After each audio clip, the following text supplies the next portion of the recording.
नमस्कार मित्रांनो, मी सामाजिक कार्यकर्ता तात्याराव भुजंग, राहणार चिंचोली लिंबाजी, तालुका कन्नड, जिल्हा छत्रपती संभाजीनगर। तर मित्रांनो, आपण अनेक राजकीय पुढाऱ्यांविषयी चर्चा या ठिकाणी केली। तर आज आपण अशाच आपल्या कन्नड सोयगाव तालुक्यातील एक हुशार डॅशिंग नेतृत्वाविषयी आपण या ठिकाणी चर्चा करणार आहोत। तर मित्रांनो, जी 2025 ची जी विधानसभा निवडणुका झाल्या, या निवडणुकामध्ये महाराष्ट्रामध्ये सर्वात जास्त चर्चेचा विषय जर कोणत्या मतदारसंघाचा होत होता तर तो कन्नड सोयगाव तालुक्याचा त्या ठिकाणी होत होता।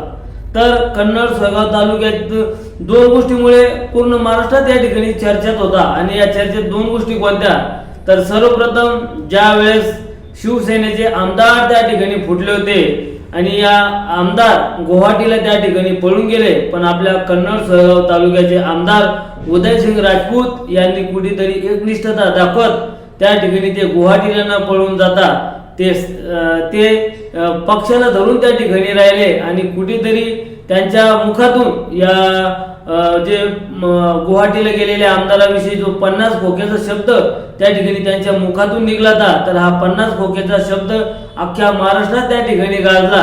आणि कुठेतरी या 50 खोक्याच्या शब्दामुळे आणि या एकनिष्ठ आमदारामुळे आपला कन्नड तालुका त्या ठिकाणी खूप मोठ्या प्रमाणात चर्चेत होता।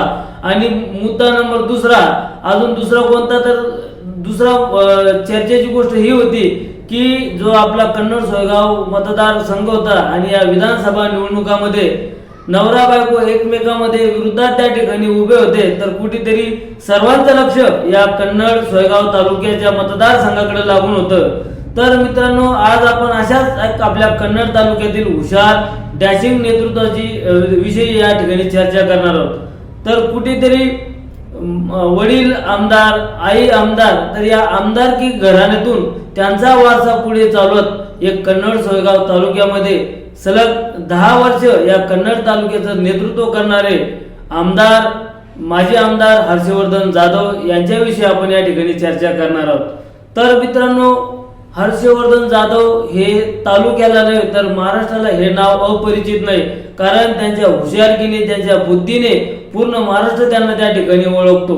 कारण आज जरी ते आमदार त्या ठिकाणी नसले, पण त्यांच्या माध्यमातून अनेक गोरगरीब, शोषित, वंचित शेतकऱ्यांच्या अनेक जणांच्या अडीअडचणी ते त्यांच्या माध्यमातून त्या ठिकाणी करत असतात।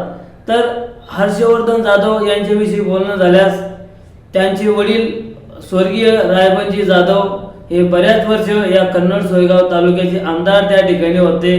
त्यानंतर त्यांची आई तेजस्विनी ताई जाधव यांनी या आपल्या कन्नड सोयगाव मतदारसंघाचं आमदारकी त्या ठिकाणी त्यांनी गाजवलेली आहे। आमदार त्या आपल्या कन्नड सोयगाव तालुक्याचे या ठिकाणी झालेले आहे। तर स्वर्गीय माजी आमदार रायबंजी जाधव यांनी या कन्नड तालुक्याला एक हरित क्रांतीचे प्रणेते म्हणून त्यांना आपल्या परिसरामध्ये या तालुक्यात त्या ठिकाणी ओळखले जाते। कारण त्यांनी त्यांच्या आमदारकीच्या काळामध्ये अनेक धरणं व अनेक विकास त्यांच्या माध्यमातून झाला। मग आपल्या नेपूरचं धरण असो किंवा पिशोरचं पळशी धरण असो किंवा देवगारंगरीकडे एक धरण आहे, ते नाव काही मी सांगता नाही, तर असे अनेक मोठमोठे धरणं स्वर्गीय रायबंजी जाधव यांनी केलेले आहे। आणि कुठेतरी या कन्नड तालुक्यावर स्वर्गवासी रायबंजी जाधव यांचे उपकार असल्यामुळे या उपकाराची फेड करत कन्नड सोयगाव तालुक्यांनी हर्षवर्धन दादा जाधव यांनाही 10 वर्षे त्या ठिकाणी कन्नड तालुक्याचं नेतृत्व करण्यास संधी त्या ठिकाणी दिली। पण 2025च्या ज्या विधानसभा निवडणुकीमध्ये आपसी मतभेदामुळे ते आणि त्यांची पत्नी एकमेकांसोबत त्या ठिकाणी उभे राहिले आणि त्यांचा जो मानणारा वर्ग होता तो बराच वर्ग आताचे आमदार संजनाताई जाधव यांच्या पाठीमागे त्या ठिकाणी गेले। आणि कुठेतरी 2025च्या विधानसभा निवडणुकामध्ये संजनाताई जाधव हे विजयी त्या ठिकाणी झाले आणि त्यांचे पती हर्षवर्धन जाधव हे त्या ठिकाणी पराभव झाले। तर पराभव होण्याचे कारणही त्या ठिकाणी बऱ्याच अडीअडचणी त्यांच्या जीवनामध्ये त्या ठिकाणी आल्या होत्या। कारण कुठेतरी एक घरामध्येच विभूषण त्या ठिकाणी तयार होत असेल तर कुठेतरी घराला तडा जाण्याची एक शंका निर्माण होते आणि हेच प्रकरण माजी आमदार हर्षवर्धन जाधव यांच्या बाबतीत त्या ठिकाणी झाले. 10 वर्ष या कन्नड सोयगाव तालुक्यातील लोकांनी त्यांना आमदारकीच्या माध्यमातून संधी दिली. त्यांनी बऱ्यापैकी आपल्या कन्नड सोयगाव तालुक्याचा विकासही त्या ठिकाणी केला. त्यांनी शेतकऱ्यांना पडझडीची असो किंवा अनेक नुकसान भरपाई ते त्यांच्या हुशारकीच्या माध्यमातून आपल्या कन्नड सोयगाव तालुक्याला त्या ठिकाणी मंजूर करत होते.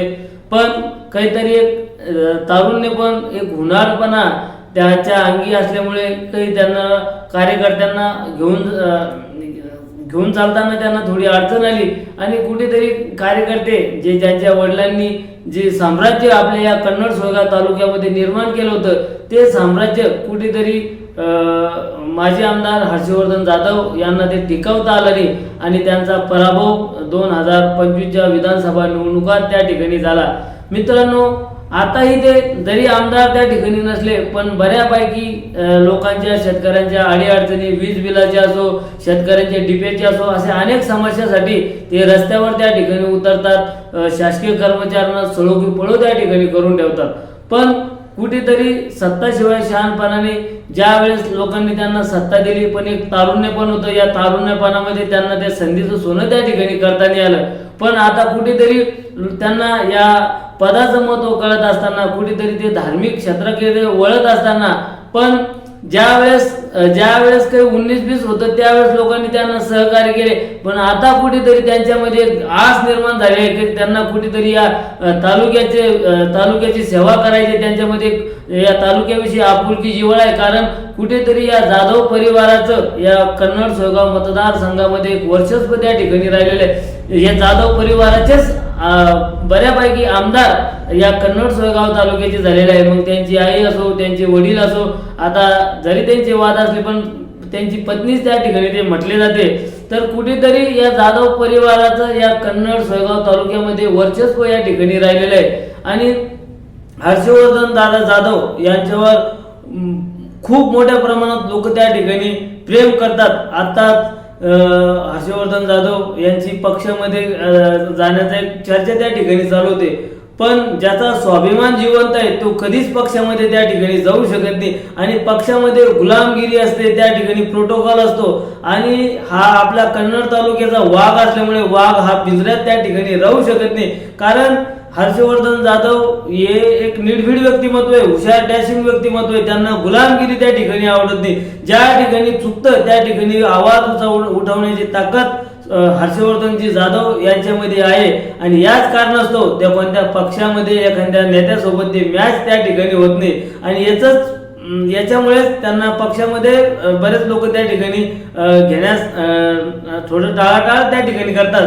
कारण उभाटा गटामध्ये जात असताना माजी खासदार चंद्रकांत खैरे यांनी त्यांचा विरोध या ठिकाणी केला होता आणि कुठेतरी त्यांचा पक्ष प्रवेश थांबला किंवा नाही थांबला हे अजून प्रश्न त्या ठिकाणी उलगडला नाही.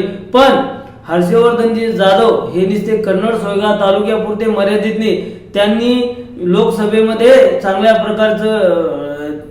प्रकारची लढाई त्यांनी या लोकसभेच्या माध्यमातून दिली होती. चांगल्यापैकी मतदान त्यांनी या छत्रपती संभाजीनगर लोकसभेमध्ये त्या ठिकाणी घेतले होते आणि कुठेतरी राजकारण फिरवण्याचं काम त्यांच्या माध्यमातून त्या ठिकाणी झालं होतं. त्यानंतर आता त्यांची खूप मोठ्या प्रमाणात चर्चा आहे. कारण कन्नड सोयगाव तालुक्याच्या माजी आमदाराच्या विषयी अनेक ब्रँडेड न्यूज चॅनलवाले त्या ठिकाणी त्यांच्या मुलाखती घेतात. अनेक त्यांच्याविषयी अनेक मोठमोठ्या ब्रँडेड चॅनलवर त्यांच्या बातम्या त्या ठिकाणी येतात. कारण कुठेतरी हुशार व्यक्तिमत्व आहे. आताही त्यांचं जे जागतिक लेवल विषयी त्यांची चर्चा त्या ठिकाणी चालू आहे. मग शाहरुख खान यांचा मन्नत बंगला असो किंवा ताज हॉटेल असो असे मोठमोठे जागतिक लेवलचे मुद्दे ते त्यांच्या अभ्यासू व्यक्तिमत्वाच्या माध्यमातून सरकार समोर मांडण्याचा प्रयत्न त्या ठिकाणी करत आहे.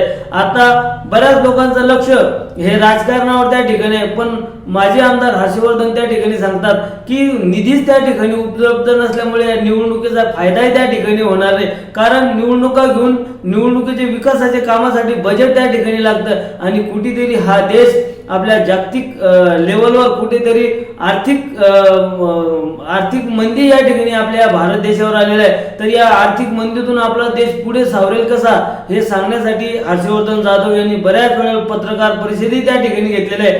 अनेक जणांना त्यांनी आपल्या भारताचा आर्थिक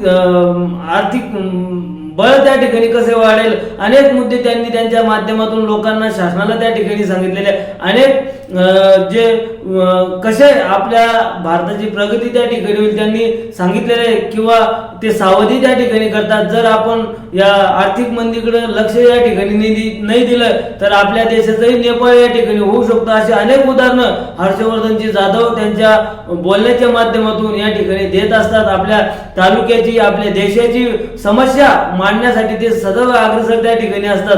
तर अशा या हुशार व्यक्तिमत्व, पण ज्या वेळेस त्यांना जाणीव या ठिकाणी होत आहे की मला कन्नड तालुक्याचा आमदार त्या ठिकाणी व्हायचा आहे आणि सत्ताशिवाय शहाणपणाने, पण मित्रांनो ती एक परिस्थिती प्रेड त्या ठिकाणी राहतो। ज्या वेळेस लोकांना त्यांना संधी दिली त्या संधीचं सोनं त्यांना करता नाही आलं आणि आता खरंच त्यांच्यामध्ये एक त्यांच्यामधला धार्मिक गुण, एक धार्मिकपणा त्यांच्यामध्ये जागलेला आहे आणि कुठेतरी ते धार्मिक गोष्टी या ठिकाणी करत आहे आणि ते परोपकार त्या ठिकाणी सांगतात की कुठेतरी मला लोकांचं कल्याण या ठिकाणी करायचं आहे, कारण त्यांनी जीवनामध्ये चांगले चढ उतार आपल्या जीवनामध्ये त्या ठिकाणी पाहिलेले आहे। तर कुठे त्यांना कळतं की जीवनामध्ये काही नाही, सगळं थोतांड आहे।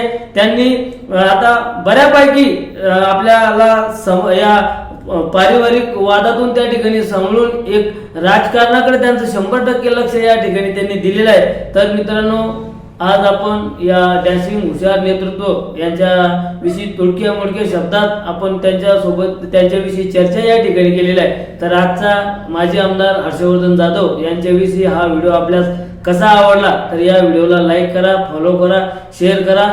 धन्यवाद।